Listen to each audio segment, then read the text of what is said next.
Good morning, everybody. Welcome back to Mythgard in Middle-earth. My name is Corey Olsen, the Tolkien Professor, joined as always by my friend Gryfflet, who we see here sitting in a charming domestic scene as he's decided to hang out here. We're still over in, goodness, what is the name of this town? Wallstow, over here on the fringes. Where are we? Gryfflet, where even are you? Yes, Wallstow, that's right. So we're over here in Wallstow, and he decided to hang out inside with Hubert, because his name is fun to say. So in Anglo-Saxon, the U is pronounced like a U, like ooh, Hubert.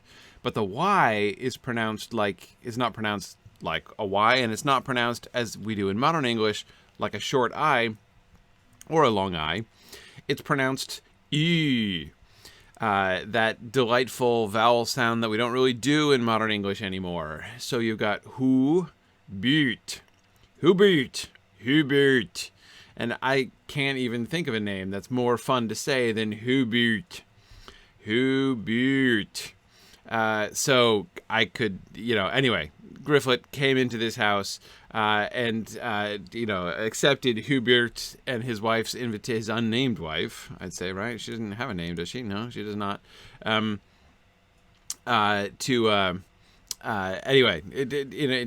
sit by their really quite large hearth here in order to get in and out of the rain, because it's raining again. So then he figured, what house could he better stay in than one in which he could say the word Hubert so many times. Okay, off we go. Sorry, I just realized I forgot my earbuds there. All right.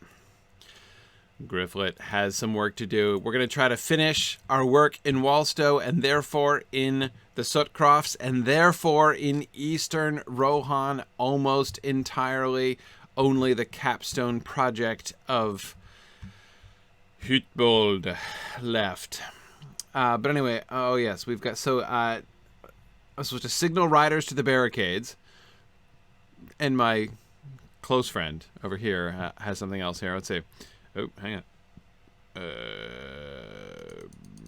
Let's get, there we go. Okay. I am quite busy, but that's okay. You would ask one last favor. To the north lies the ruins of my home, Hytbold. Oh dear. Okay, I was just talking about that. It was a beautiful town that was sacked and destroyed utterly.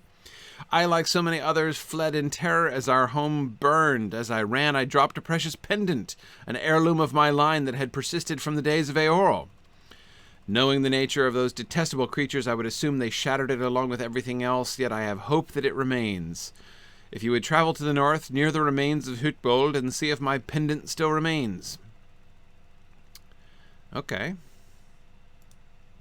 Sure, Adelgifu. Happy to do that. So yeah, okay, fine. Right, just in case I was... She's telling me that just in case I was thinking of skipping out on Hytbold. Right, okay. Alright, Egelferth. If I am traveling near the east wall, have a care. A few of my men and some crofters we sent west to Snowbourn have gone missing, and I fear that some terrible fate befell them. In my travels on the road, I have heard many a suspicious sound, but I know not if my mind is playing tricks on me. If I had to guess, though, I would suspect that orc killers were lurking just beneath my notice. Oh dear. If you are a hardy one, I'm reasonably hardy, perhaps you can lure those cowards out of hiding and discover the fate that befell my fellows on the road west. Okay. All right, investigate for signs of orc killers. That is, killers who are orcs, not those who kill orcs, because that would be different. Okay, and the lost keepsake and barricades. So, all right. Ah, yes, there's Hytbold up there, the head of the river. All right, the Eyes of Mordor, oh, they're down there, aren't they? Okay. All right, let's go find them first.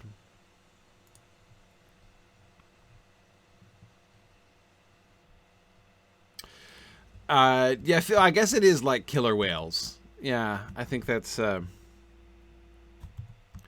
I think they mean it in that sense. Okay, I am going to... Bill Sticker is going to try to answer your lore question here, because it's a very good question. And the question was, are the elves allowed to go to Valinor when they sail into the west, or do they have to stay in Tolaresia? Do they meet those who died and have left the halls of Mandos? An excellent two-part question. So starting with the first bit, can they go to Valinor, or do they remain in Tolaresia? They remain in Tolaresia. That is, well, okay. Let me... Oh, hang on. I see a shrub. There's something... This shrub is disturbed by something. So I'm coming to the therapeutic assistance of the shrub. All right, hang on. Yeah. Oh, let's do this in a civilized manner. I always prefer to follow Eomer's example and dismount and fight my enemies on foot. It is the only honorable thing to do. I guess I look for more shrubberies that have been disturbed to see if I can ease their disturbance. So,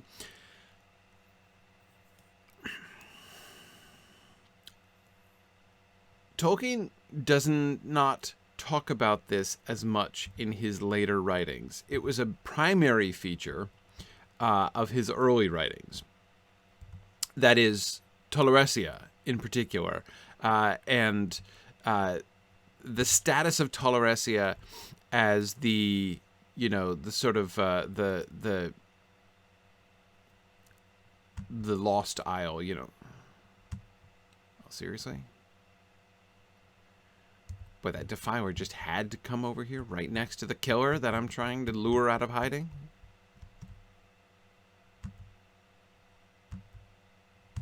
Darn it. Alright, hang on. If I get up on this rock, maybe the Defiler can't get me. Okay. So it was a major feature of his early mythology. It was one of his important initial concepts that oh, great. Anyway, it was one of his important initial concepts that there were elves living on the Lonely Isle. The concept of the Lonely Isle was a really important mythic idea in Tolkien's early mythology.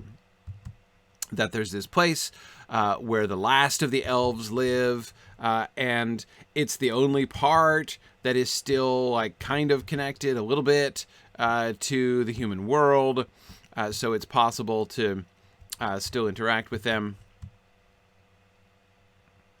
There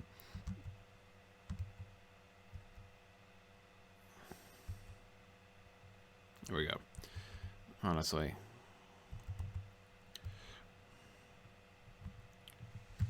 Oh, all right. He gave up. Fine. So that Defiler keeps admitting defeat and backing off. So I'll let him go this time. I hope I taught him a lesson. Okay, well, I didn't find any more disturbed bushes, which is a shame. Okay, so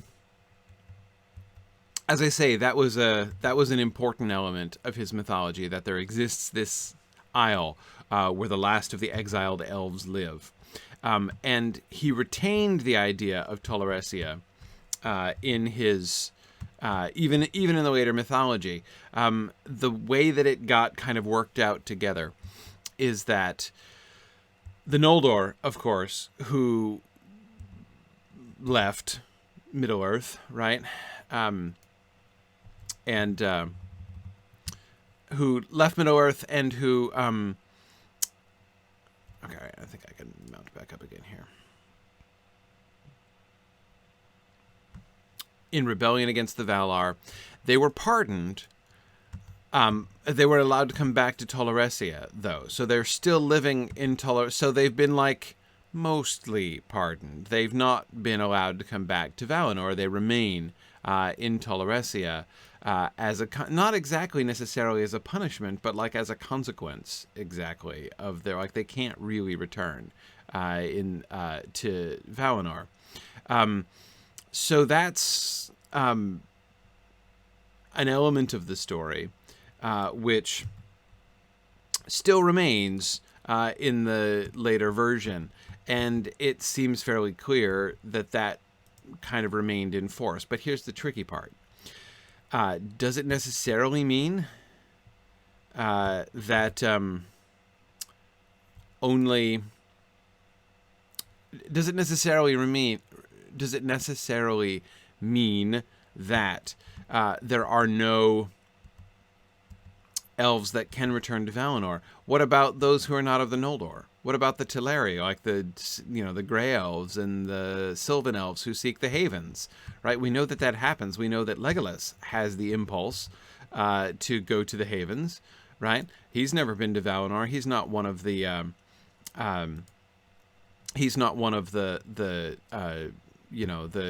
the rebel Noldor. He's not under the doom of Mandos.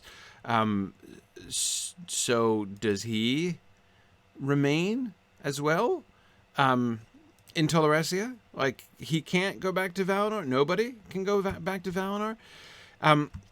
I think that this is a thing that Tolkien was reworking in his later days. I've been really enjoying going. I mean, I know I've talked about this before, but it's worth talking about again. I'm doing in my Mythgard Academy class on Wednesday nights a read through chapter by chapter of the History of Middle-earth series, and it has been awesome. It has just been wonderful. I've learned so much, and I strongly recommend it to everybody. If you're interested in all of these kinds of things, because it's a great way to study this stuff together, which is not necessarily of the most accessible if you just kind of pick it up and read it on your own. But anyway, so we're in the part right now. We're discussing Morgoth's Ring, which is volume 10, and it's the volume in which Tolkien is returning to the Silmarillion after the Lord of the Rings and trying to reconcile the two.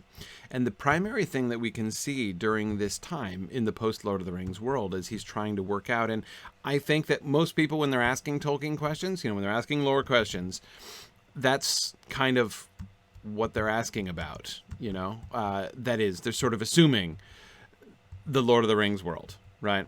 The story as it exists in and after the Lord of the Rings, which makes, by the way, the published Silmarillion complicated.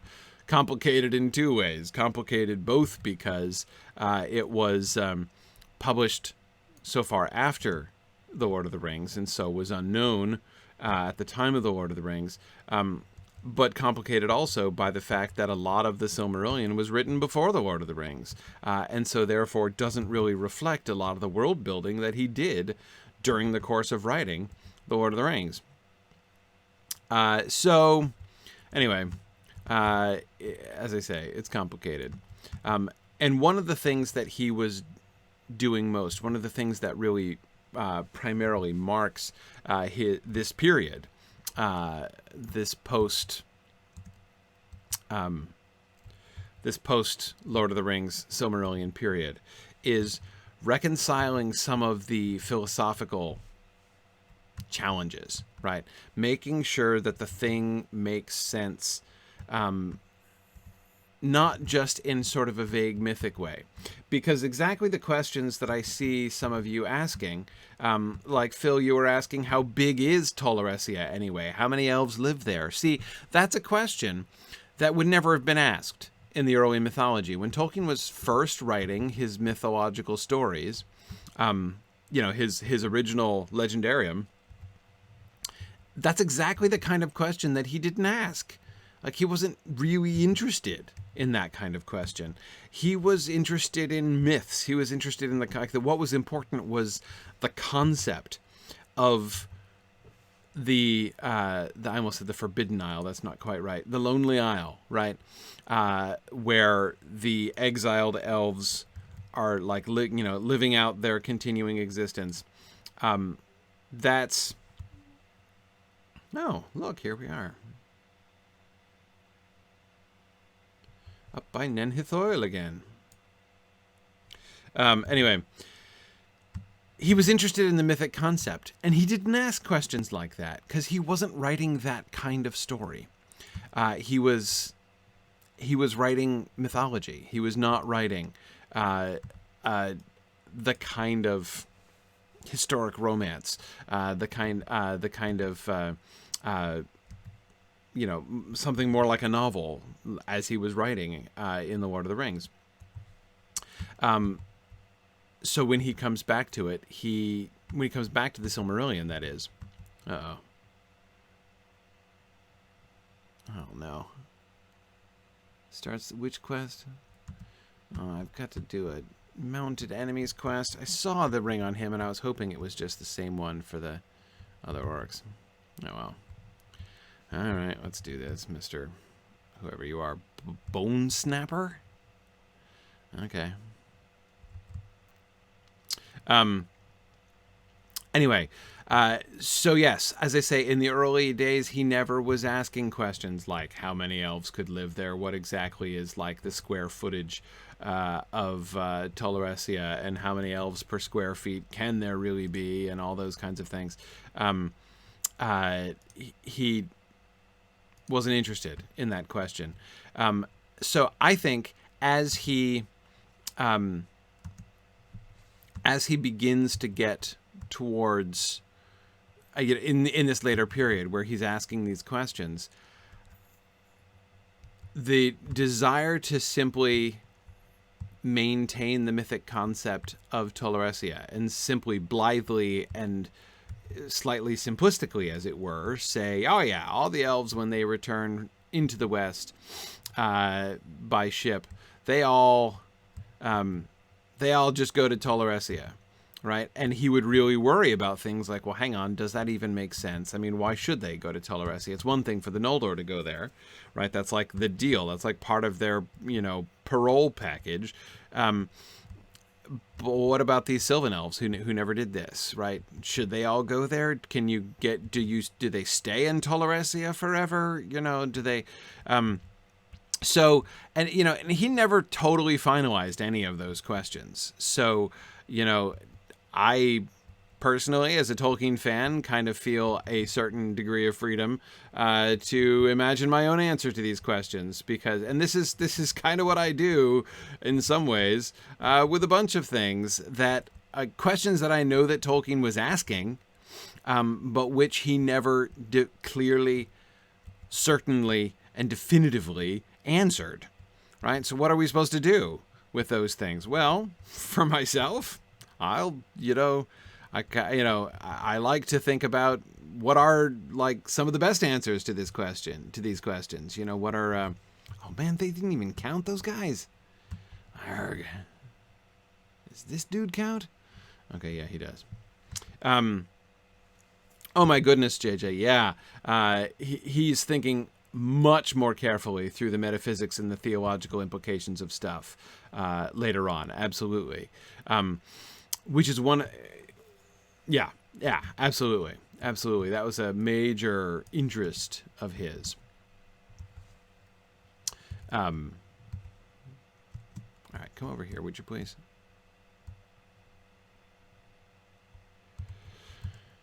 Okay. Especially later in his life. So, anyway, this is why I lack some confidence in talking about the elves returning to Tolaresia and not to Valinor, because I'm not 100%, I do not feel 100% confident that that's where he was going to end up on that question. Now, Ethelod, you were asking, wasn't Tolaresia originally Britain? It absolutely was. That is in part of the initial mythic concept. One of the primary things, I said that, originally his mythic stories weren't that kind of story that we're trying to hold together and tell consistent histories. What they were doing is they were doing myths and mythic explanations. That's what they were most interested in. So you got a lot of mythic explanations happening in those early myths. And one of the most important of those mythic explanations was the explanation of how England, specifically England, not just Britain, how England came to be. Is this a warband I'm fighting? Did I stumble in? I did, didn't I? No. Oh, they're still a little bit of a ways away. Okay, fine. Good. I just realized the warband quest ring had popped up. Would you just stop hitting me for a second so I can get on my horse? How rude are you?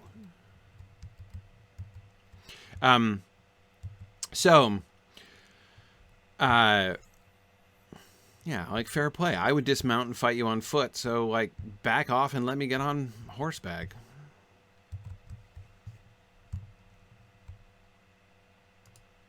Oops.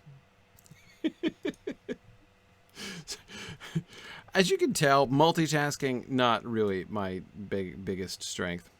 All right, hang on here. How many do I have left of these full things?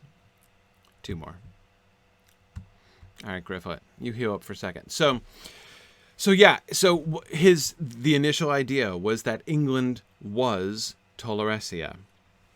That Tolaresia was, and it's why, like, Ireland exists, because of the tug of war between Osse and Ulmo, as they were trying to pull the island in 2 ways, and so they ripped it apart in Ireland, so Ireland pulled apart.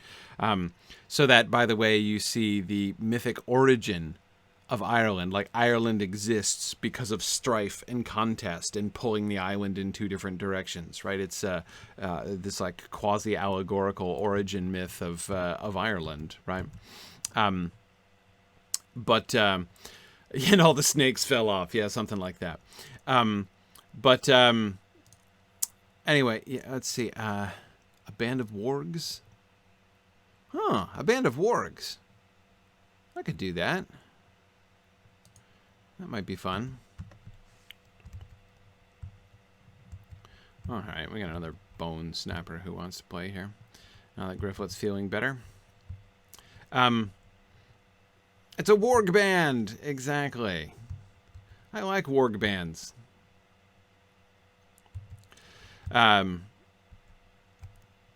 Okay.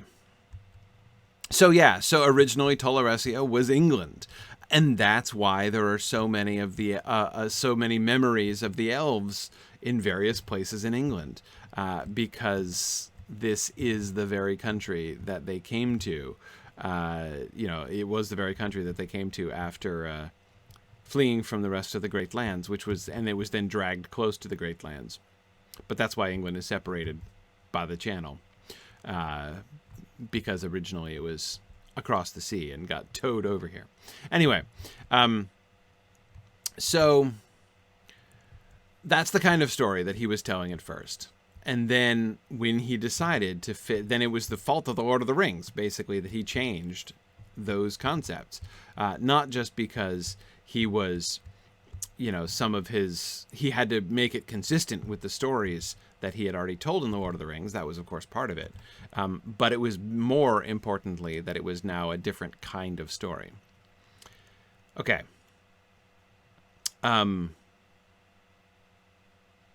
Hooray. Now, where did my warg band go?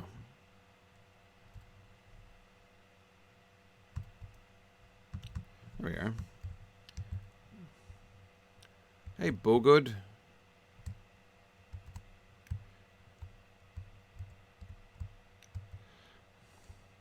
But he's like all by himself. Oh, there are his warg friends.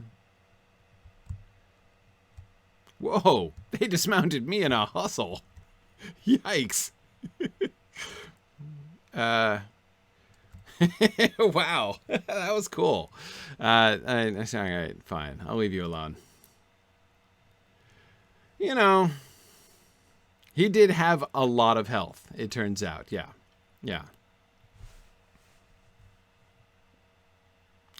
Okay. Well, I think he learned his lesson. Boogud, I mean. Does not want to tangle with Gryfflet anymore, obviously.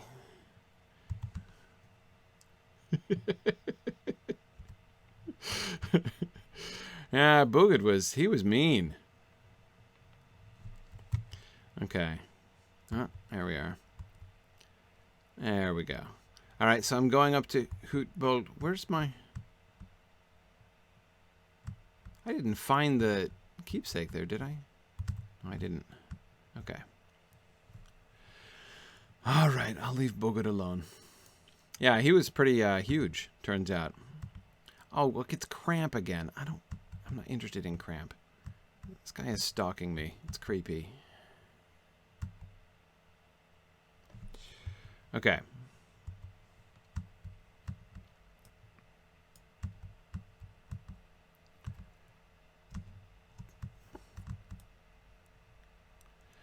Now, where was I going? There's Hytbold, okay. And there was I'm supposed to be searching for an heirloom of some kind?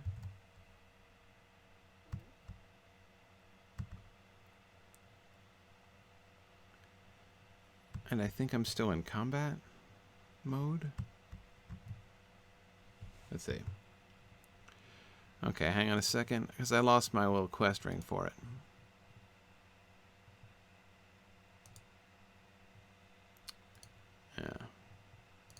Yeah, be patient, Mr. Ward, dude. There we go. Okay. Fine, if you insist on following me. Oh, you followed me a long ways. There you go. That's right. Go home. Go home. I was going to say, I didn't think he'd come this far. All right, so now where was that? Oh, look, right next to me. I almost stumbled upon it here.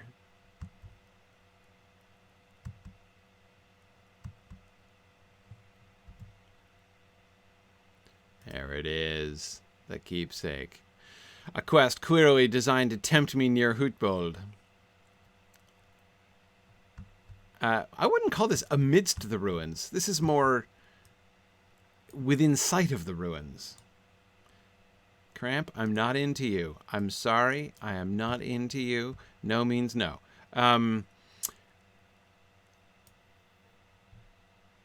Okay, here, why don't I get rid of Boogad as well? I'm not going to give him the satisfaction either. Yeah. There we go. Okay.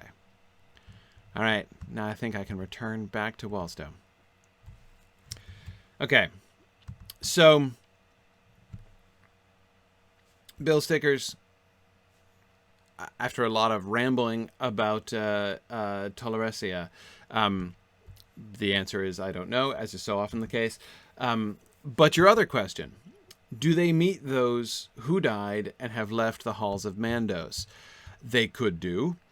I believe that they could do, because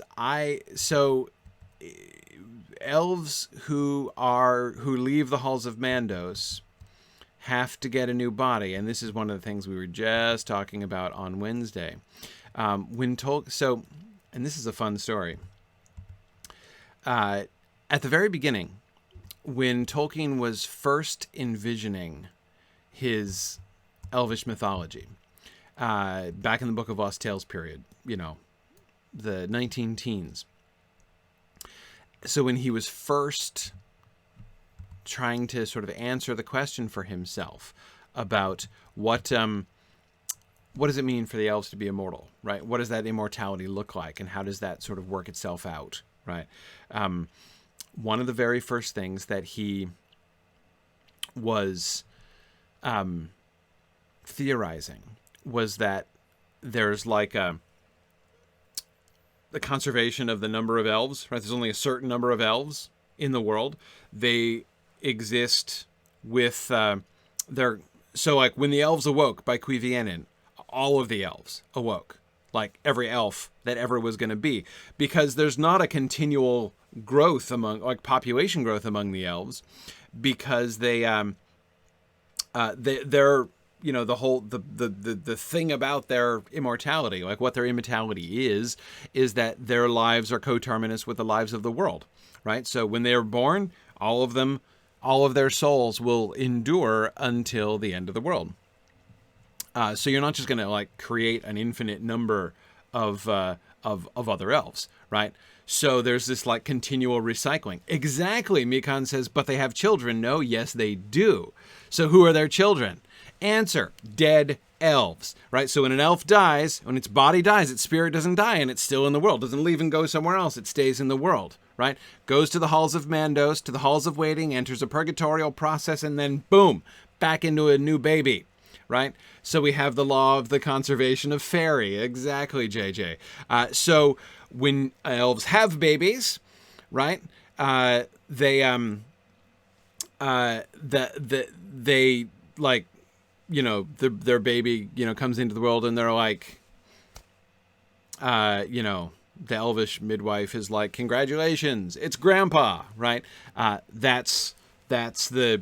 Exactly, Ethelwad. You absolutely could give birth to your own parent. In fact, that commonly happened as when the spirits of elves returned in the bodies of newborn children, they tended to do so within their families. So that was the initial concept back in the Book of Lost Tales, right? He dropped that. Oh man, we've been singing "I'm My Own Grandpa" so many times in Mythgard Academy for the last couple of weeks. Anyway, so they that was the initial concept back in the Book of Lost Tales, and he dropped that. He dropped that pretty quickly, and that seemed to go away entirely. But the amazing thing is, it comes back not in the 20s and 30s. It comes back in the 50s, in the post-Lord of the Rings period. He decides, after writing The Lord of the Rings, that no, this is actually what should happen, essentially. And the reason, what drove him back to this is, as JJ was saying, it was metaphysics that drove him back to this, because he began to ask himself, he becomes much more interested in like the mechanical questions. It's not just enough for him now to state a mythic concept, like elves can return and gain a new body. After some time in the halls of waiting, they can get a new hroa, a new body. He began to ask things like, okay, how do they get new bodies? Exactly. Somebody can't just wump up a new body, right? Because that's an act of creation. And, you know, and Manwë, Mandos, or Aule don't really have the technology to, like, you know, make a new body. So, and that would be weird anyhow. So what happens? So he decides, no, there's only one mechanism by which bodies and souls get partnered up. And that's birth. That's conception. Conception is the mechanism by which a Fea joins to a hroa. So he went back to the idea in the late 50s, went back to the idea that elves are reborn in their ancestor. And this doesn't mean that all of them are. Now, it's one thing that he shifted away from. The law of the conservation of fairy is no longer true in this later version. He decided that there are still, that some elf children were new souls, right? That there was, in fact, a supply of new elvish souls that were still being fed into the system by Iluvatar directly later on. So they didn't have to be, like the whole law of conservation of fairy didn't have to happen. But he went back to the idea of the rebirth being sort of forced to it, as it were, by his, you know, sort of theological framework, in a sense. Yeah, it's, yeah.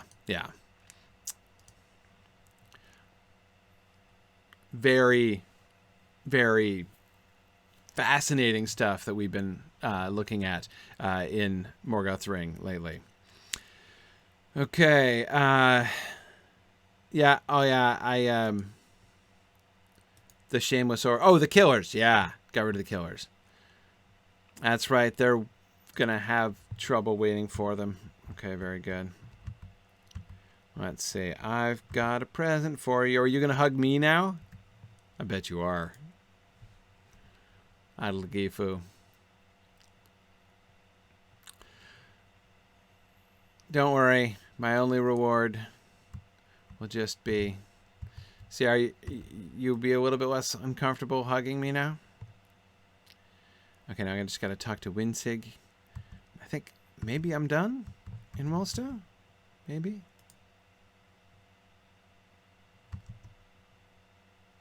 Hey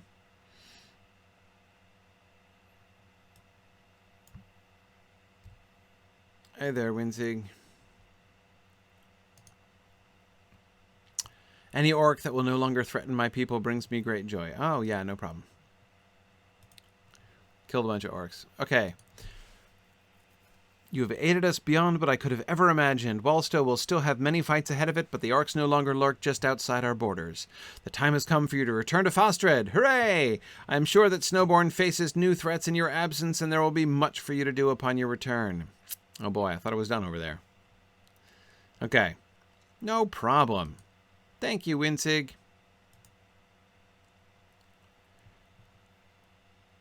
Yeah, I need to repair my cloak, apparently.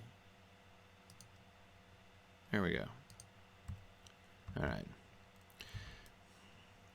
I also think that it's time for me to...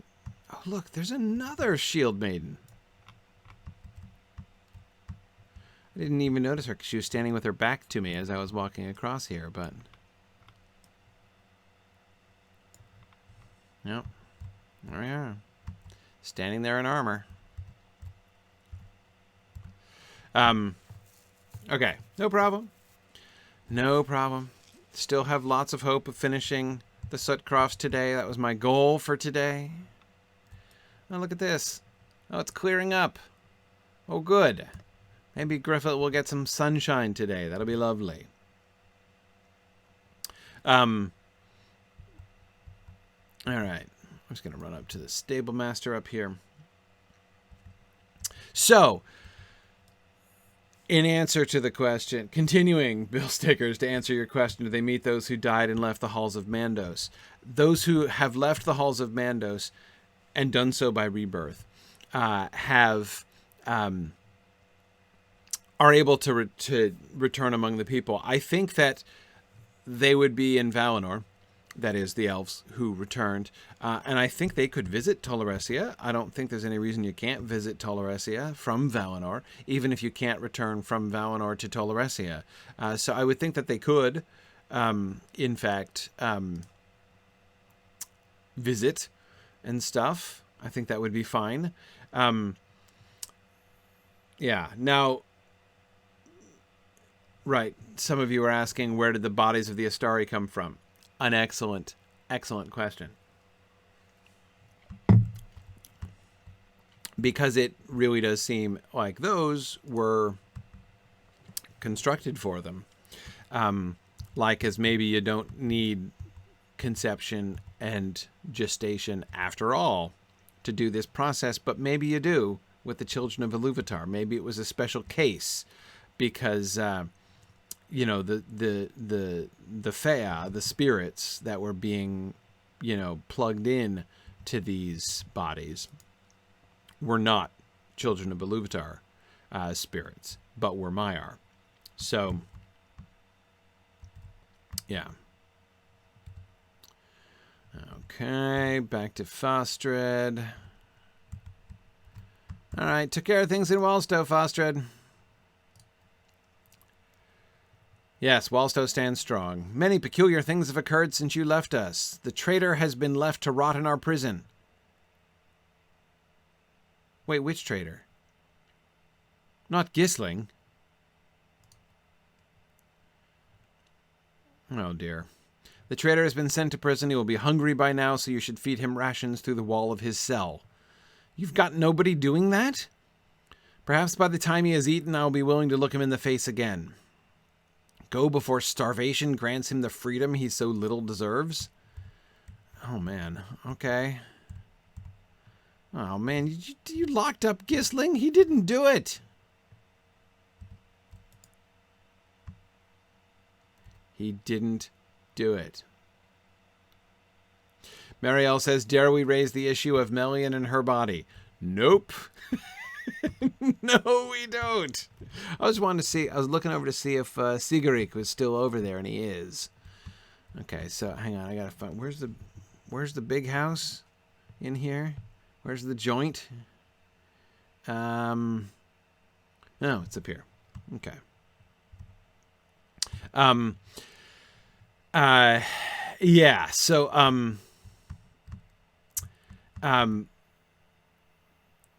right. Yeah, no, I'm not going to raise the issue of oh, is this the jail? I think it's supposed to be. Yeah, this is the jail. Okay. I'm not going to even talk about Melian. Mostly because at the point at which we're discussing in Morgoth's Ring, oh wait, here's the food scraps. It's poor Gisling in prison. At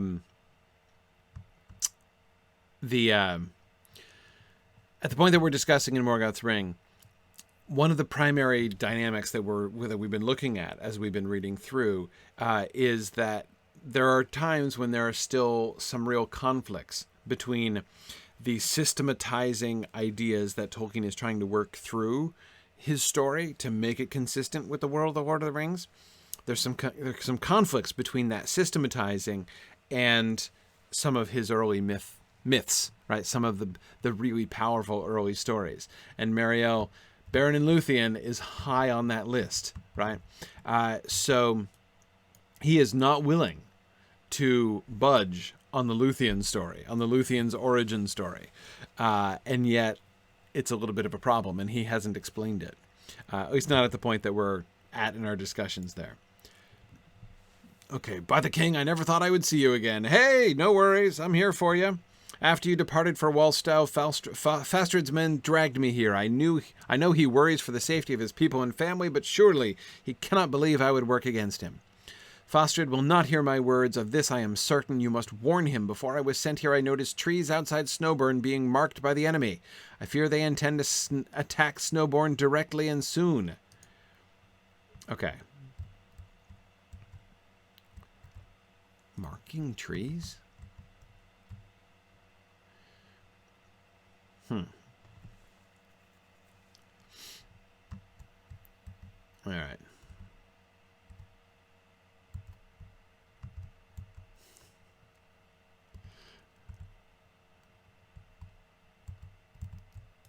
All right. Fastred.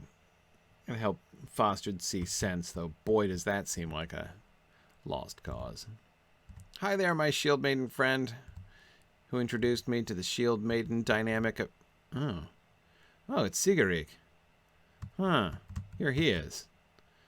You listening to him? Right, what traitor would not claim loyalty? We shall see if his claim holds up in time. I have heard rumblings of a coming conflict, but I am unsure when the hammer will fall. I must make ready my own men before dealing with one so far removed from the favor of Rohan. Okay. What do you say, Sigurd? As I was just telling the Reeve, I believe I have uncovered another spy near Snowbourn. Oh, good. I was walking near the south gate when I spotted a figure in the distance wearing a bold white hand on his garb. When I caught his eye, he fled with haste. Discover his trail along the road south. That's probably not a trap.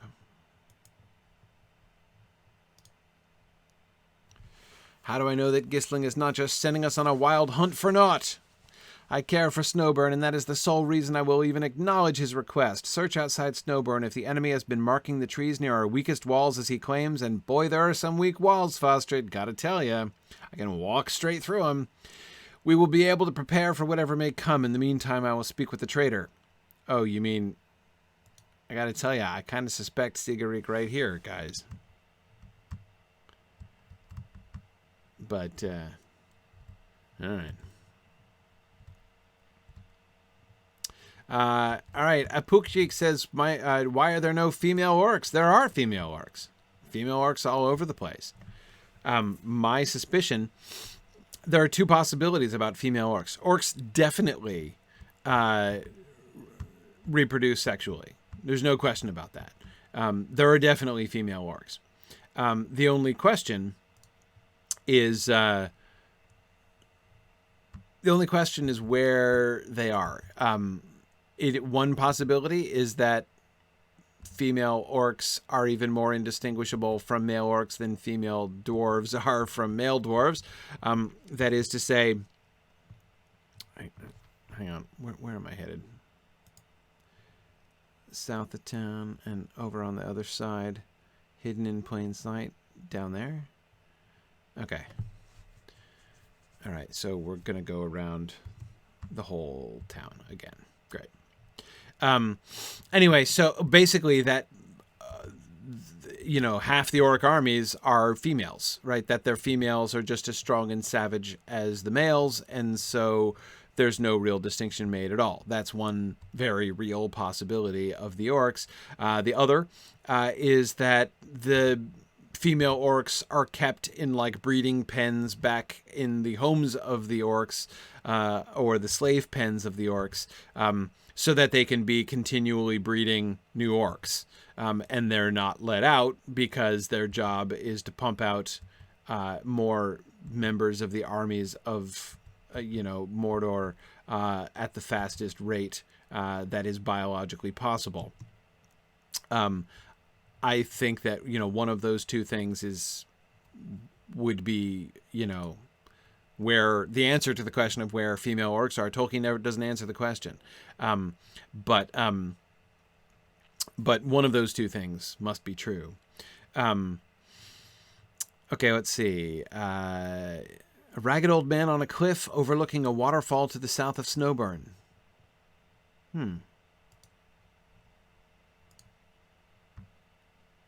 Really? There's a cliff? I don't even see the cliff. Oh, wait, there's an orc blade in the tree?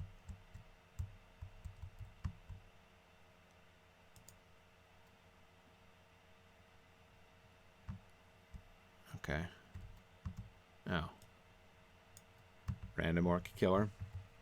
Okay.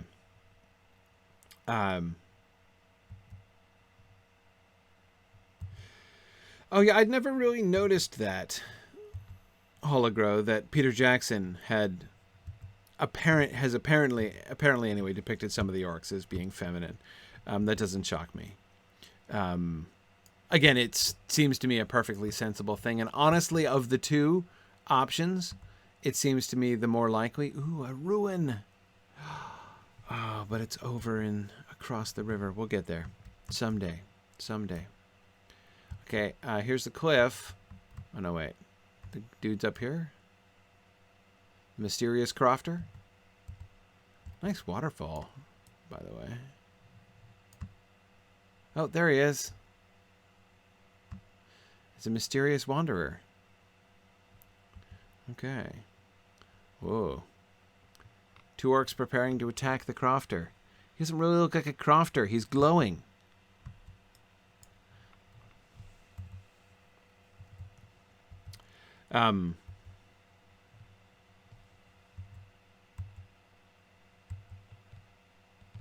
Okay.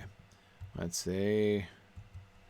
Sorry, I gotta defeat some marauders here. Alright.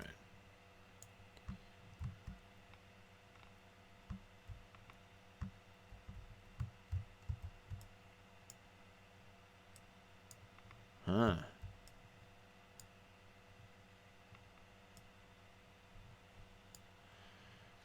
Hey, are you the guy that my close friend Sigurd sent me down to look? Hey, it looks like Gandalf. Oh, hooray. The stranger stares blankly at you, considering the situation that has just occurred. He pauses a moment, mouths something silently, and then begins to speak. Thank you for your aid, stranger. Your assault was opportunely timed, I must say. Those orcs had truly taken me by surprise. I had come to visit a friend of mine, but sadly his home to the north appears to have been destroyed, and I have heard naught of him in some time now. You do not need to worry about me, stranger. The orcs will trouble me not on my journey home. Of this I am sure. Oh, I gotta choose a quest reward. How about a rune of deflection?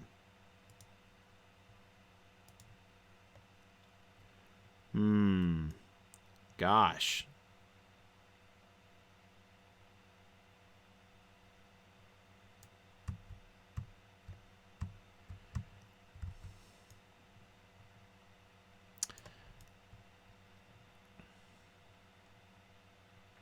Well, this old man's wearing a hat, so...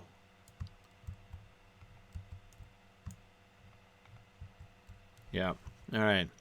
Interesting. So this gives us... So Saruman is coming in person to the Sutcrofts? That's remarkable.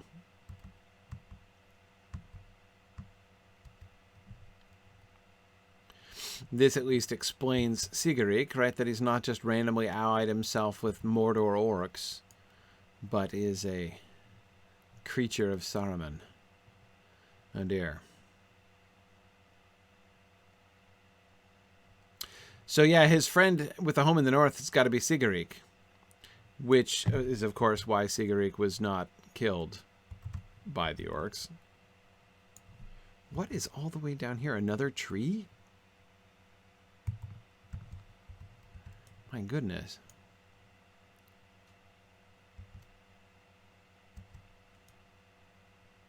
I was thinking when I was just doing a circuit of the town that I was going to not get on my war steed, but my regular steed for improved maneuverability. But didn't realize I'd be going this far away. Okay, what am I looking for here? There's no sign of any trail?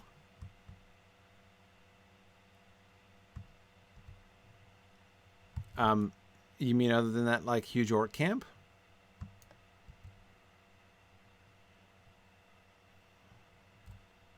All right, hang on. Wayward. Let's do this.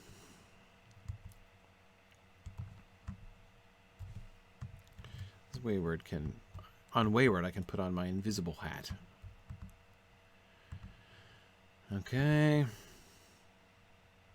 Oh, hang on. A banner of the white hand and footprints leading towards the nearby crofts. This horse probably knows all about it. I'm still a little unclear what I'm doing in this quest. Is this the find evidence of orcs planning to attack quest? Because, excuse me, there's plenty of orcs around here.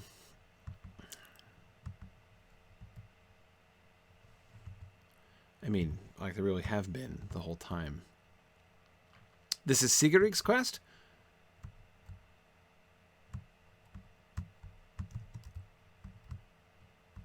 Alright.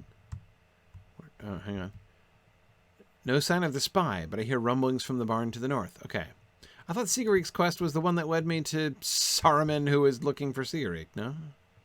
Okay. Oh, here he is. Hey there.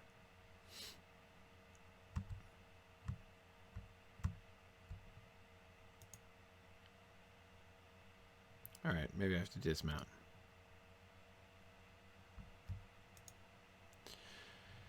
The White Hand has a great interest in seeing the Eastamnet weakened. For your part, you have made my task quite difficult, but no matter, that shall be resolved soon enough. With you out of the way, that fool Reeve will do my work for me. He serves up the defenseless like sheep to the slaughter and imprisons an innocent, loyal fellow for a little more reason than the vaguest of suggestions. My note. Now for the matter at hand. Oh, Sigurd, you wily fellow. Oh, did you just stun me with your, what, your little dagger? That is pitiful, man. I've been so on to you, dude. Oh, yeah, Saruman was looking for you. He's just over there.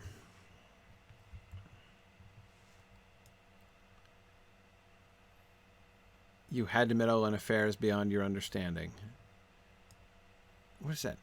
Chain? Hanging down? Aha! Oh, good. Witnesses. Yeah. What have you to say for yourself? Reeve Fastred will deal with you. Hooray! He's being arrested. Oh, good. Hey, look! Somewhere in Rohan, justice is being done. How exciting.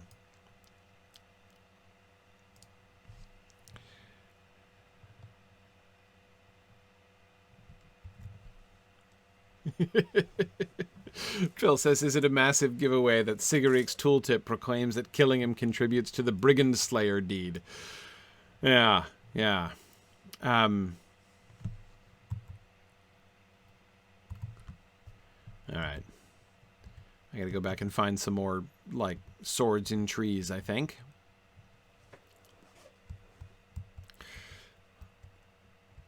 All right, let's see. Okay, still headed in the right direction.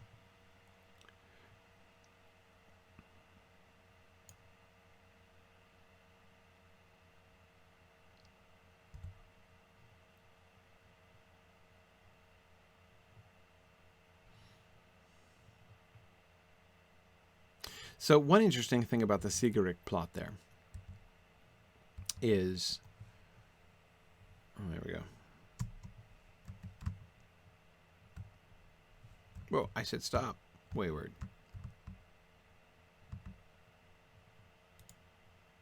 Okay. Oh, good. I can pick it up from horseback. Fantastic. All right. Now I gotta cross the river. Oh, wait, hang on. Did it take my hat off? It did take my... I had to take my invisibility hat off in order to... All right, I'm just gonna swim. Okay, so what was I going to say? Oh, it's Carrion, and he's confused because I keep calling him Wayward. Yeah, no, you're absolutely right. Sorry. This is Carrion, Wayward's son. Sorry. Wayward is Wiggins' dude. But anyway, thinking about the Sigurik plot. Let's review for a moment the Sarumanic plots that we have uncovered in Eastern Rohan. Because, of course, it's one of the things that is, I think, really interesting. They take the sort of the example of Wormtongue, right? And the idea that there are worm tongues that worm tongues can be found in other places. Oh, okay. Hang on. Dismounting, dude. And so they're building other plots on this basis. So the larger concept, right, that's being built out here is that Saruman has this not only long-term but widespread plan in place to destabilize Rohan in order to make it really easy to conquer. Right. So when we think back about where we've seen that happen, we saw it happening with Sithric up in Stangard, right? We saw, well, I'm pretty sure we're seeing it happen in Cliving as well, where the Reeve himself has been suborned, right? Well, the Thane, anyway, has been suborned. We're still uncovering the details of that plot. And we have Sigurik here. The thing that is really interesting to me, I think it's really interesting to me here is sort of the pattern. With Sithric, what is being exploited there is, that's directly from Wormtongue, right? That is, it is the royal authority that has been corrupted because of the placement of Wormtongue and Wormtongue's domination of Theoden. Wormtongue is able to make decrees in Theoden's name and send people like Sithric with the authority of the crown so that the people who are following Sithric think they're being loyal to Theoden and to object to what Saruman's agent is doing looks like rebellion against the crown. And so that's one important dynamic that they've built. And so that's the direct effect, the direct consequences, right? And so Wormtongue has a bunch of underlings, and Sithric's own personal loyalties seem to be to Wormtongue. Like, he knows he's betraying the country, right? He knows he's betraying Rohan to Saruman, but he's not kind of doing it on his own, right? Under his own steam. He is merely an instrument who is being used by Wormtongue through the authority of the king. With Sigurd here, we have the role that he was given here in Snowbourn is more directly parallel to Wormtongue, right? In Sigurd, we see more clearly this whole dynamic of like their Wormtongues may be found in other places, right? Sigurd is setting himself up as a Wormtongue to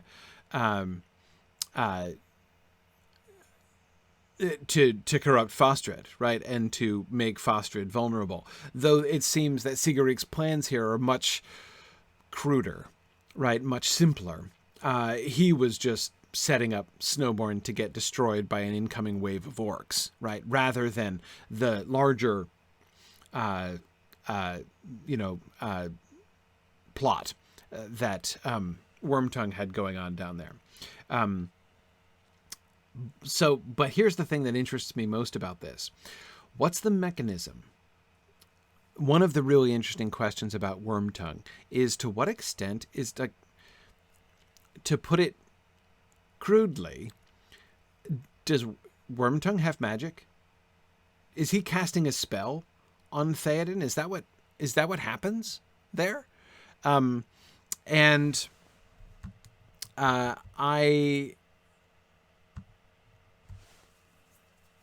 I think the answer is yes, that Wormtongue has in fact learned from Saruman, and does in fact have the ability to some extent ensorcel. I love that word. To ensorcel Theoden. But in the game story here, they didn't have anything like that with Sigurd. Right? Sigurd was nothing but a sort of a slimy dude. Fastred is a fool for taking an anonymous note as proof, right, of one of his, loyal subjects' treachery. But he was acting, Sigurd, that is, was acting by 100% purely mundane means. And that's an interesting choice, right? And so that's one of the things I'm going to be interested to look at as we continue to see the sort of network of Sarumanic influence through Rohan. As we shift moving up into Wildermoor and then into the Westamnet, are we going to see changes in that pattern? Are we going to see any evidence of any kind of arcane activity, right? Or are we going to, or not? Are we gonna find more people in the Sithric pattern or in the Sigurd pattern? How does that work? So I'm gonna be interested to watch that. That wretched man Sigurd. Oh yeah, he blinded you. Yeah, absolutely. Gisling has always been a faithful subject. I know not why I would have doubted him. I'm going to reserve my answer to that question. You dealt with Sigurd in a most merciful manner. He is fortunate that it was you and not I who discovered his deception. Ooh, we're going to do a trial right here and now? Oh, no, I thought he was going to come in or something. So his claim rings true. I admit he has done us a favor. Let us talk of other things. Let's stop talking about how I was wrong. Fine. Woohoo, hooray, I just achieved kindred with the Sutcrofts. Hooray! Sigurd will pay for his actions against Rohan. Of this you can be certain. Let us travel to the prison and speak with him. Okay. Oh, look. Prison instance. Oh, no. You want me to... I don't get to be whooshed there. I gotta walk. Fine. I'll walk to the prison. Yep, 2 down, 2 to go, Hologro. I agree. I gotta go get some rep. All right. Let's go back over to the prison. What time is it? Oh, all right. We still got time. We might get to Hytbold today.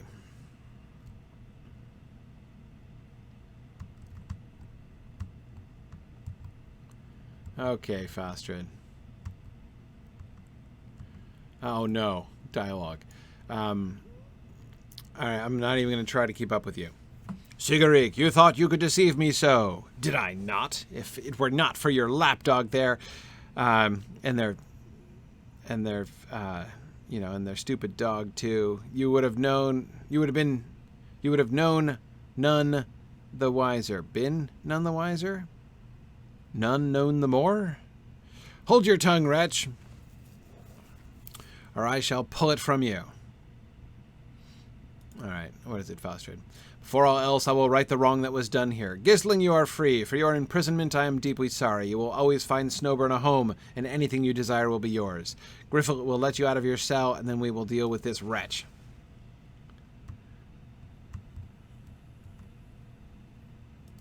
Thank you for righting this wrong. Hooray! Gisling shows self-restraint. Sure, I'd be happy to speak with you outside, where Fastred can't overhear us. Are you dealing with the wretch? You're going to do that without me, I guess. Okay. Right. All right, Gisling, what do you think? Are you going to be back in your spot, or? Yeah, I reckon you are. Fine.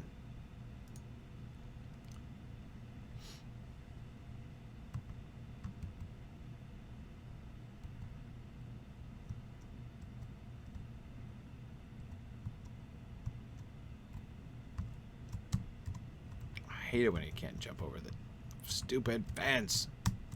Why am I not jumping? Is there an anti-jumping reason here? Oh, there we go. My horse remembers how to jump. Okay, there we go. Oi. Alright, Gisling, you're back standing by your wall.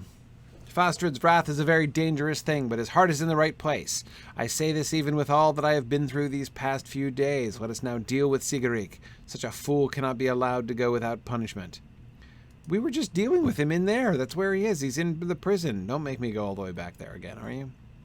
Thank you for my freedom. I respect Fastred still, even after this wronging. Go back to the prison. Okay, let not Sigurd rest from his ordeal. The time to question him is now. Well, then why'd you pull me out? He might resist, but the time to hesitate is over. Do whatever is necessary to make him talk. Should I put the fear of fire in him? I hear that works. Rohan will not fall because we were too frightened to take the proper action. All right. Time to extract information. What on earth is going on? Did I accidentally target something? Okay. All right.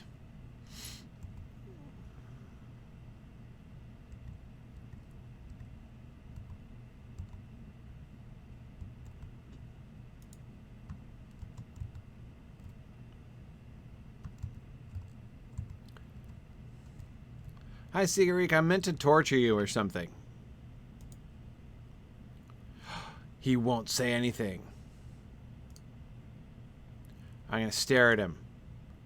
That's right. Super intimidatingly. No? Oh, I'm willing even to shake my fist at him. Do you honestly believe that I have anything to fear? It is not as if I shall be sent to stand guard. All I have to do is wait. Snowbourn will lie in ashes, the fool Reeve and his filthy kin will be no more, and the rest of the Eastern Net will fall with them. So I urge you, tell them. Tell that man I shared this prison with. Tell the Reeve it will not matter. Tell him what? That you're in league with Saruman? We already knew this. Well, after that frankly disturbing interrogation session, I think I have... gained some crucial insight here.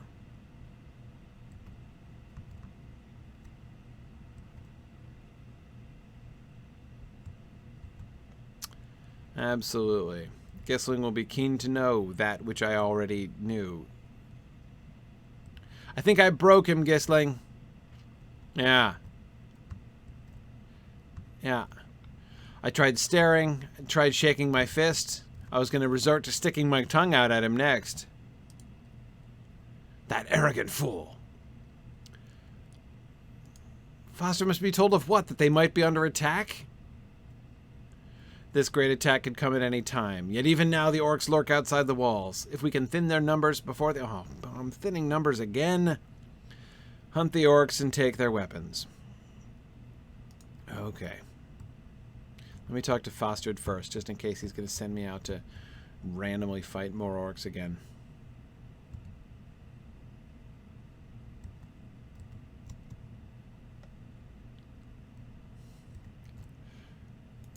All right.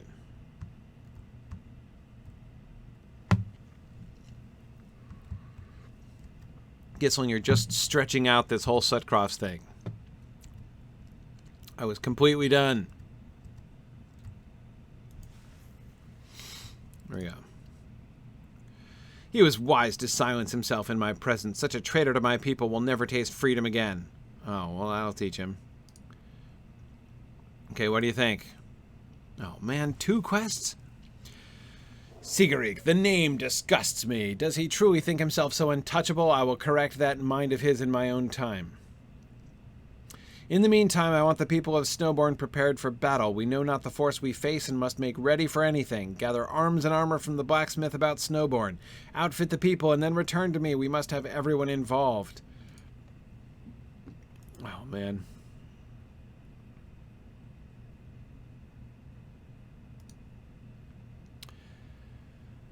I'm glad you think I've been a great help. Let's see. You want to hand out rations. Okay. Food has become scarce since you left for Wallstow, and the people are getting restless. There's a cart of food in Snowbourn. Keep an eye on it, and then distribute food to people once you've established some sort of order.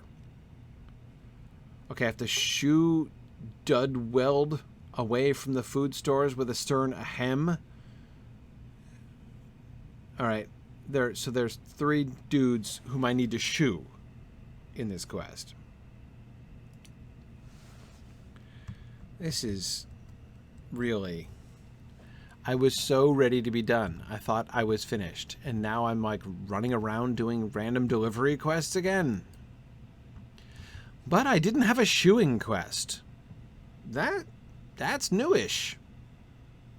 That's newish. Let's see. Oh yeah, this is weapons. I'm meant to distribute. Gather extra blades and helms. Okay. Just lying about the place, apparently. Any up here? No, okay. Alright, I'll just head down towards the crafting area.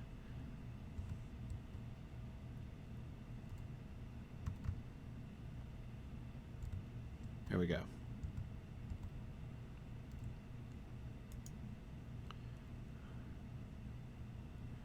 Got some stuff here.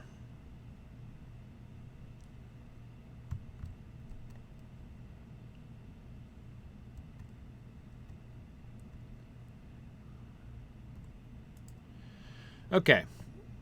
I gotta go clear my throated, people. This is an important quest. Okay. Let's see. Sam Burke had asked which of the important geographical locations of the First Age are still on Middle-earth after the end of that age. Okay. So Tol Morwen is one. The place where Turin and Nienor are buried. Where's the crafting area? Here we are. There's always stuff over here.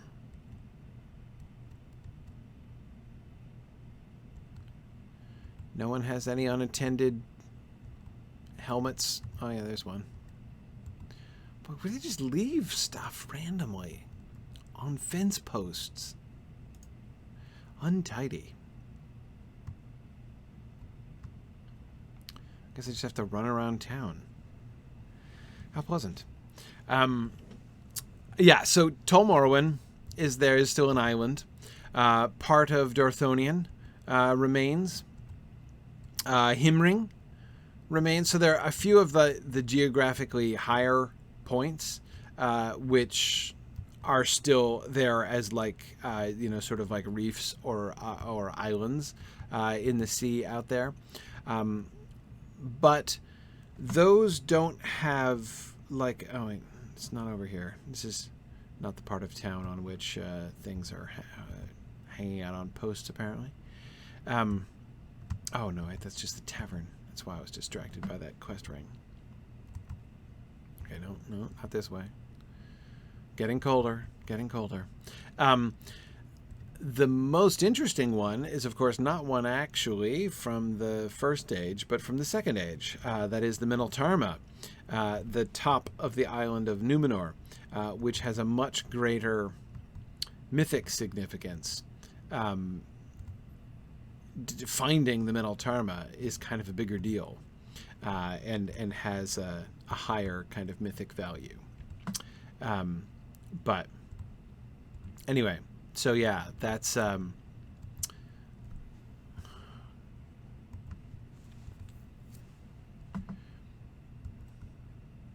things in here. Oh, it's the barracks.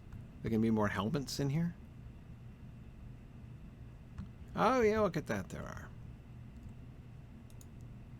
Well, here at least is more or less where they should be. They're not necessarily left sitting on the bar or kicked over into the corner.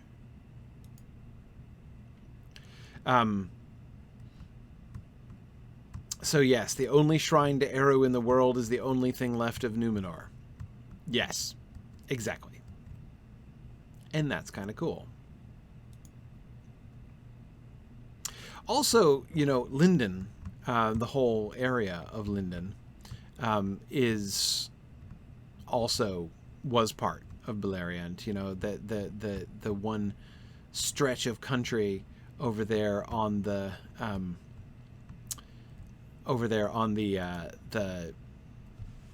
western side of the Blue Mountains, that was part of Osirian back in the day. Oh, I found enough helms.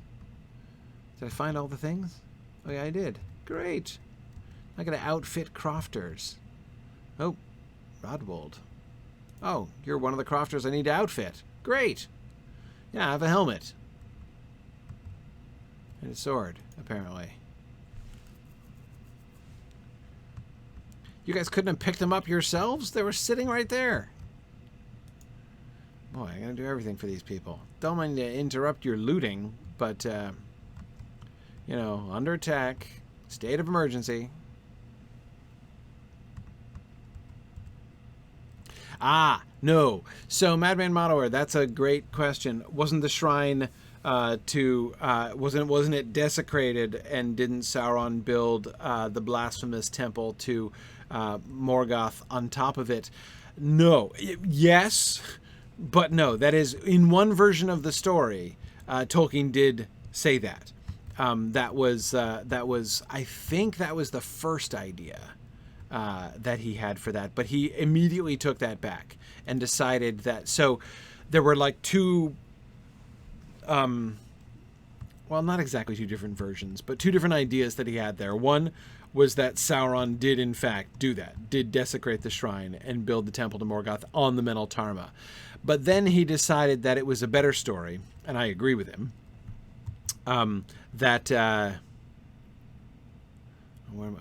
both in the south. Okay, let's just cut straight across here. And also, I think the shoeing quest is over here. I still haven't found the food wagon. Yeah,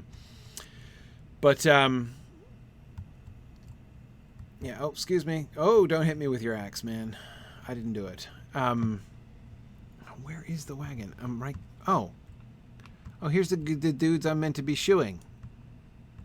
Yeah, hey, get out of here. Get out of here. Yeah. Ahem. Oh, she didn't go very far. Okay. Okay, here we go. Now collect rations. Where? Here? Oh, they came right back. Yeah, that was effective. Okay, it was not very effective, as my son would say. So where are the rations I'm meant to collect? They're not here? I thought they were here.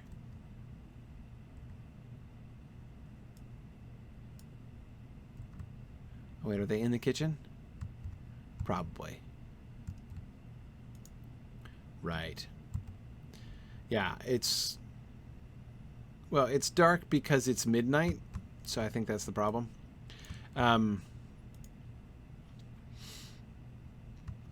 Me questing around at midnight. Strangely realistic. Okay, so anyway, yeah. So the land to the west of the Blue Mountains was part of Osirian, so that is the last remaining section of Beleriand that did not sink below the sea. And we did, Catriona, speculate when we were looking at the dwarf ruins up in Forakhel, in the northwest of Forakhel, that they might date back to the first age. Absolutely, yes. And we were even thinking, in exploring the Lord of the Rings field trips, when we were looking around...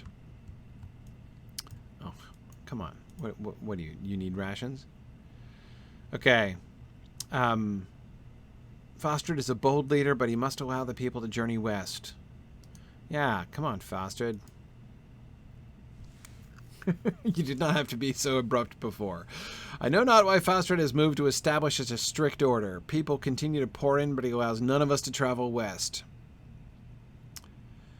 He's not a worthy leader, then. I mean, look, leadership is not something I'm going to credit Fastred with. Bravery, perhaps? He might be even a decent war captain, but he's certainly not a good leader. All right, your family and you have fallen on hard times. Hey, man, you know, I'm here to help. Okay, now I gotta find a couple more people to put helmets on. Right, and they're down south of here. Ooh, do I get to give one to Huyalak? Yeah. I do! I was hoping I did. A helmet for you. I am bestowing a gift upon Huyalak. That is so Beowulfian. All right. I agree, Marielle, that determination but not prudence are among his virtues. You are correct. All right, there we go. Oh, wait, I meant to go also.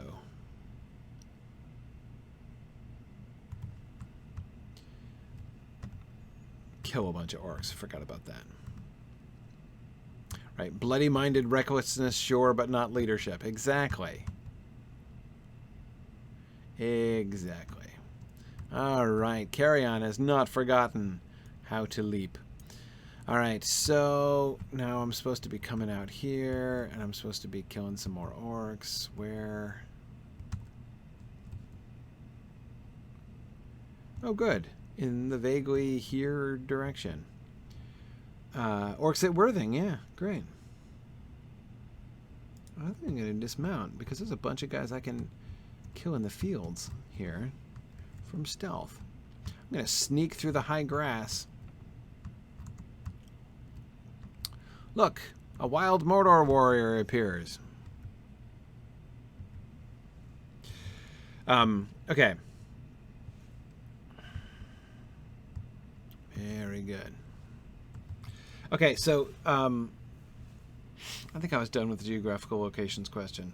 I mean, if I'm going to be sneaking around killing orcs in the bushes here, let me get another one. So another lore question. JJ, you were asking a while back. As far as we know, has Sauron ever encountered the Ents? Has he ever encountered Ents? Well, first of all, I think that Sauron has to know of them at the very... So, there are a couple things here. One is, of course, the Entwives, right? And the destruction of the Brownlands. We're told that, like, war rolled over, you know, the Brownlands. That the Entwives were sort of victimized by... you know, the wars there. Oh, that's a horse. Don't want to kill him. But does this mean that Sauron was aware of them? You know, I'm not sure necessarily that it does. they could simply have been, they or their lands could simply have been casualties. You got to think that the Entwives would have attempted to defend their lands, had they been. Yeah, I mean, presumably they were aware of the fact that their lands were being devastated. Ents and Entwives do tend to be cognizant of things like that, even without hobbits to deceive them into spotting the fact that their countries have been devastated. Sorry, one of the things I'm still bitter about the Lord of the Rings films. Well, not bitter about, just kind of more illustrates a point than anything else. But anyhow, so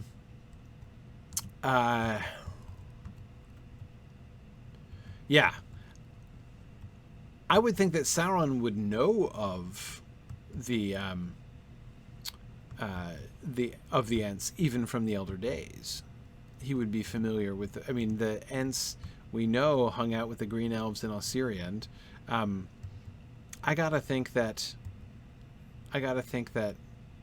Sauron is aware of them, but we don't have positive evidence of that. I can't think of any times when it definitely says that Sauron interacted with orcs. Not orcs. I'm looking at orcs. At Ents. Oh,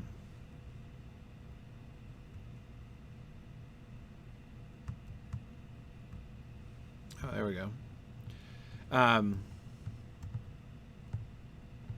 Yeah. Yeah, I get the being bitter about nerfing Faramir thing from the films. It's a fair cop. Okay. Let's see if I can find anybody else.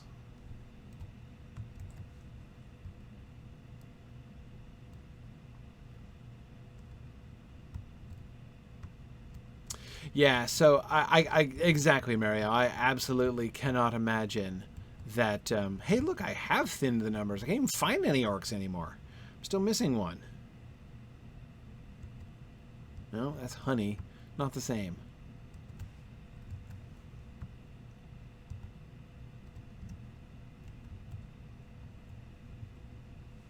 Okay.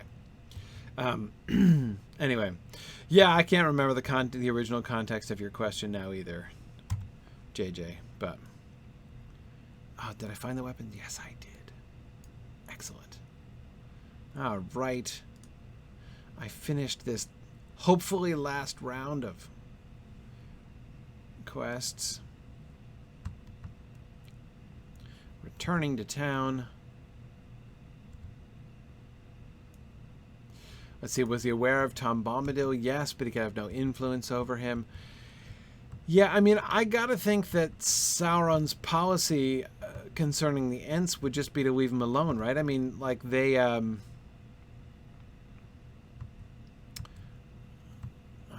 might as well talk to Gisling first. They weren't bothering anybody, right? They were just kind of snoozing in their forest, and so he would doubtless... his plan would have been, I presume, to leave them alone, right, until they could be dealt with later. No sense bringing them into things. Okay, yeah, no, these people have real concerns. I agree. You're totally right. Interesting that Fastred is assigning me quests, but I'm handing them into Gisling. Yeah, thinned out some of the orcs. Oh, no more quests for me you have? All right, then back to Fastred. Let's see if we can talk sense into Fastred.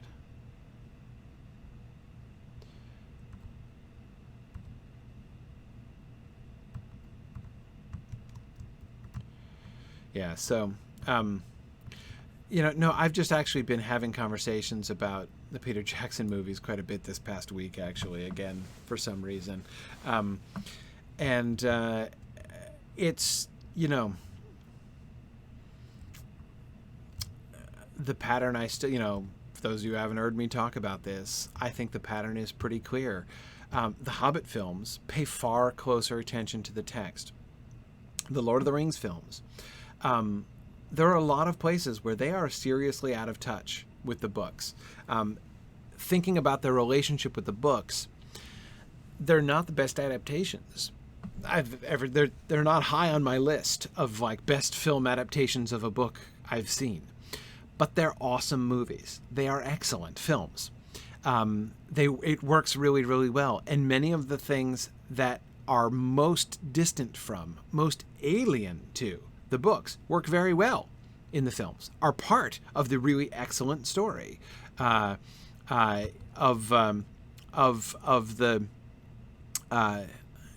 the films. The Hobbit films are engaged much more closely with the text, much more interested in the text, and much more bound to the texts, even in some ways. I know that that seems weird to a lot of people, but I still maintain that it is true. However, they're dreadful movies. The stories are terrible, and they don't hold together, and it doesn't work. They're just very bad films. So that's the tragedy of the Peter Jackson films. But the Lord of the Rings films are awesome movies, and worth it, even though they're kind of frustrating at many points from a Tolkien perspective. Yeah, but anyway. Okay. Yes, they're outfitted. I know not when it will fall, but Snowbourn will be prepared. Could we have another plan, Fastred? A warning from Wallstow. Okay. One of my men just reported seeing a rider of Wallstow approaching in the distance. He was being chased by orcs and doubled back to fight them off.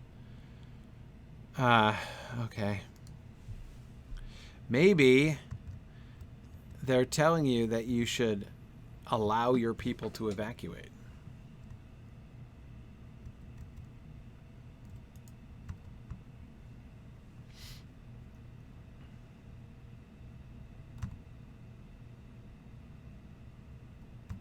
Let's see, weren't the Nazgul at Isengard long before the Ents arrived? Yeah. Oh, you mean like, would they have met them? Yeah.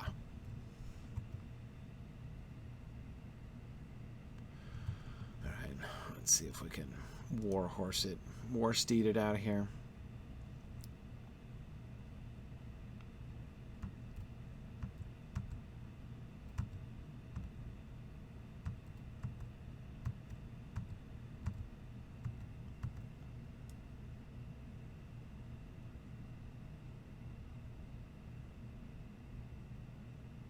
Whoa, carry on.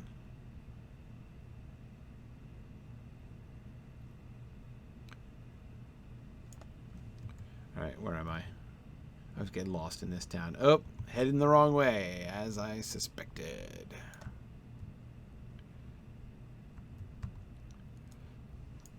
Okay. There we go.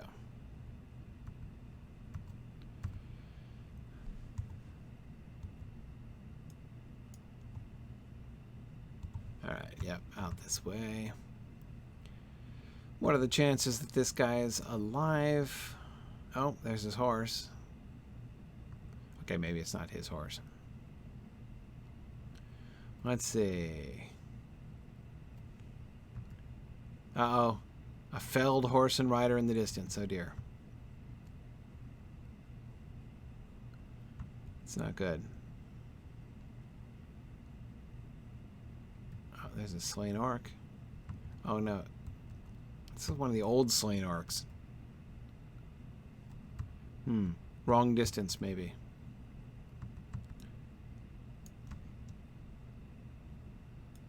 Hey, look, it's a black horse. Oh, yeah, there we are. It's down here.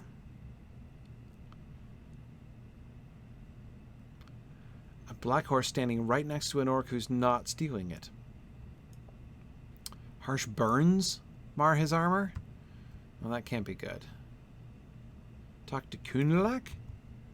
Who's he?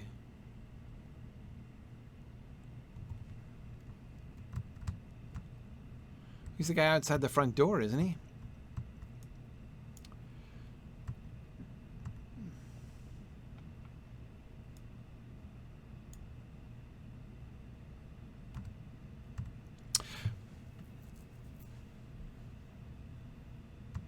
I see so many of you are lamenting songs from the Lord of the Rings films. that the Lord of the Rings film should have included more of the songs. Shocking, JJ, that they didn't put the troll song in. Totally agree. All right, there's Kunalak. No. I said Kunalak, not the quartermaster. Okay. It is likely they are under attack as we speak. All right. We must decide what to do, and with haste. What? Fastred's son has been taken? We know not by whom, as Sigaric still sits in the prison, but Fastred is consumed with rage. To come between a father and son, that is truly unwise. Oh, man. Oh, man.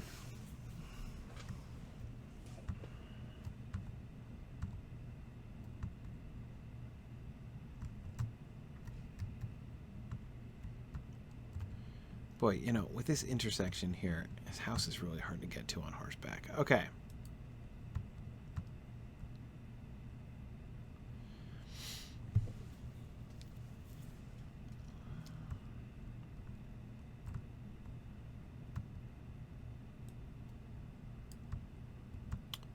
Right, we've got to go upstairs. Hey, Fastred. Sorry, man.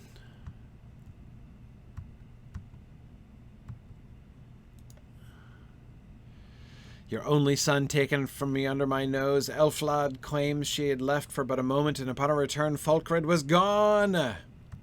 Fool guards, can I trust no one? He will not be hidden from me, and when I discover who has taken him, I will make them regret the moment they stepped into Rohan. You don't want to talk to me. Understandably. All right, Gisling and I will get to the bottom of this. Boy, and now after doing an unexpected distribution quest, I'm now doing an unexpected, like, buddy cop impersonation with Gisling. I have to say, the plot arc here in Snowbourn has been unexpected.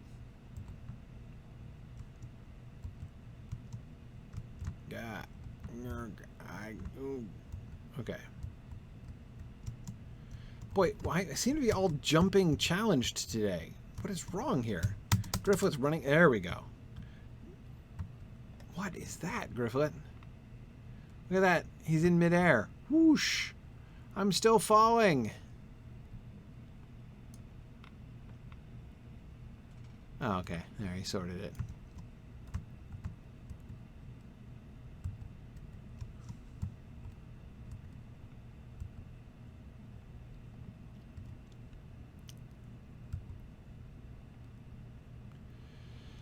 Okay.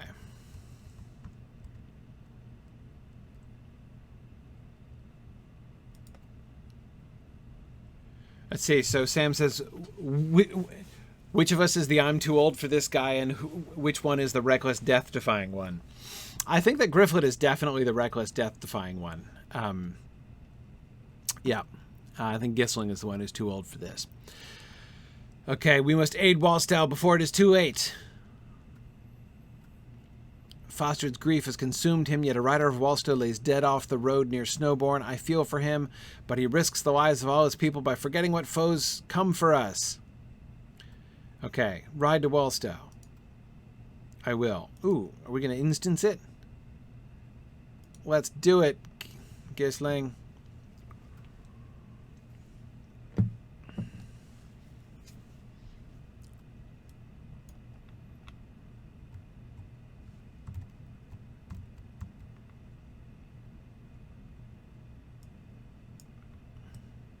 Okay, hey, Winsig. Ah, right. We're all armed and ready to go. Where's Gisling? Okay. Hey, yeah, I don't know why I'm here either, but okay, the orcs spilled forth from the east wall and seek to raise Wallstow. Yeah, let's move. Oh, this way. Oh, right, they're already inside. What happened to my barricades? Who dismantled my barricades? Okay, hey, good tanking, guys.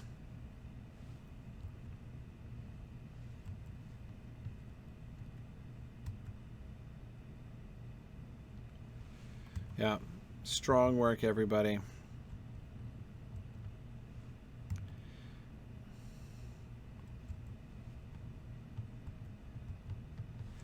All right, Winsig, you are a force. Take out. No. There you go. That's it. If you guys can draw their aggro a little bit, this will go better.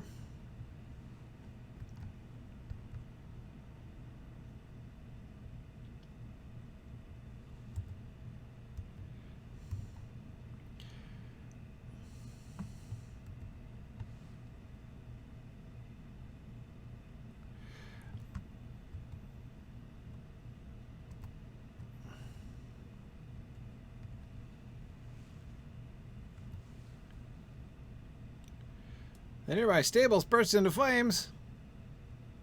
Save the steeds.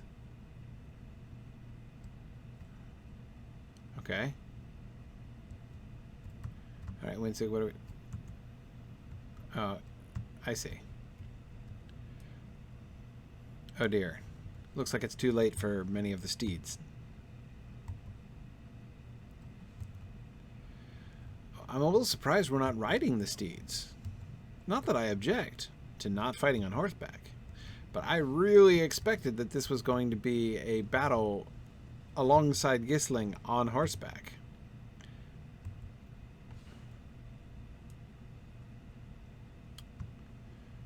Okay. Other stables. Oh, across the bridge. Try not to... Oh. Let's move to defend it. Agreed. Across the Orc Bridge, which is not an Orc Bridge. Okay, let's defend the other stables. Oh, no, you don't. Yeah. I seem to be tanking again. Well, that's okay.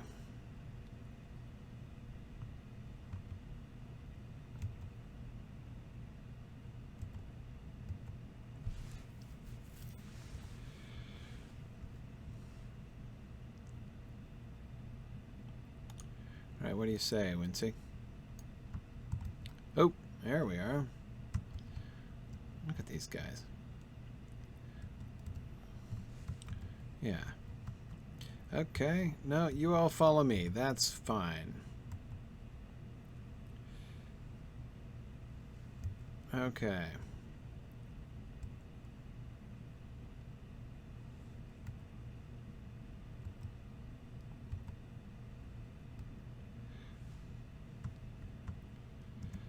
Meanwhile, Winsig duels it out with a defiler over here.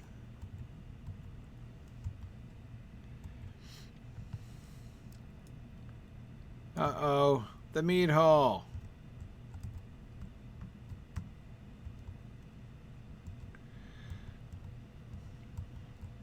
Make haste. We must cross the bridge.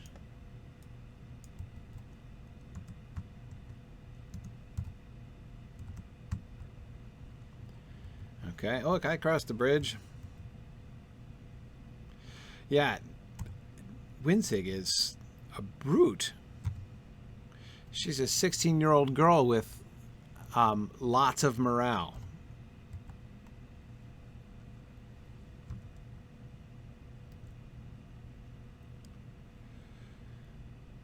Not worried about her.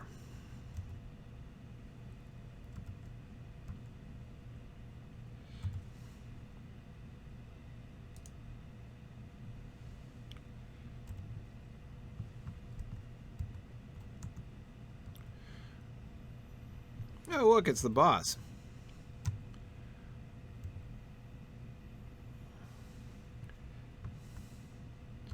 Our foe retreats, but the town burns. Wow, she's going over the bridge.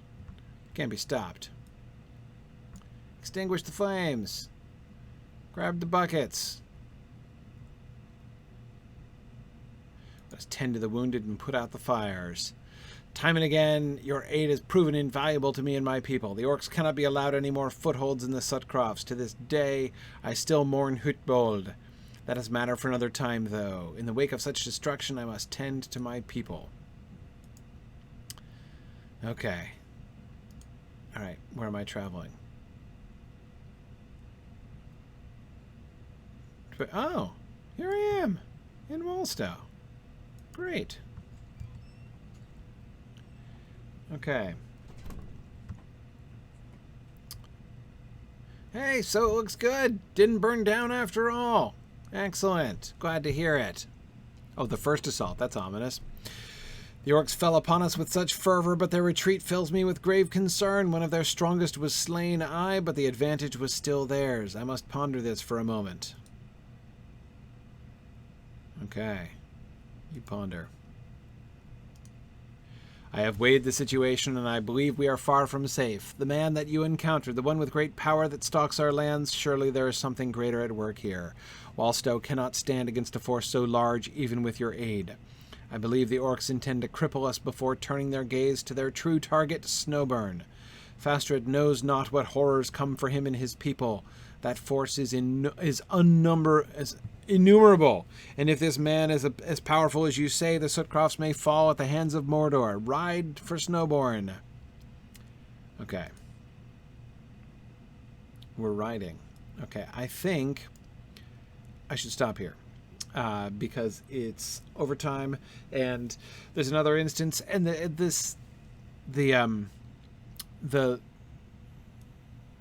instance is fairly long, right? The next one? I think it's fairly long. So I think I'm going to wait on this. So next, we almost got, I thought we were at the end of the Sutcrofts, didn't realize we had this whole other strand here. So, but we're nearly there. We'll finish up with Reeve Fastred next time, I'm sure, and then enter Hytbold and see what we can do. I'm going to have to go back and get some more rep from back in the Wold and up near Cliving, so we'll see what we can do there. But in any case, thanks everybody for joining me this week, and I will see you guys again next week for more adventures. Thanks everybody. Bye now. Thanks for joining in on my rambles around Standing Stone's brilliant digital adaptation of Tolkien's world.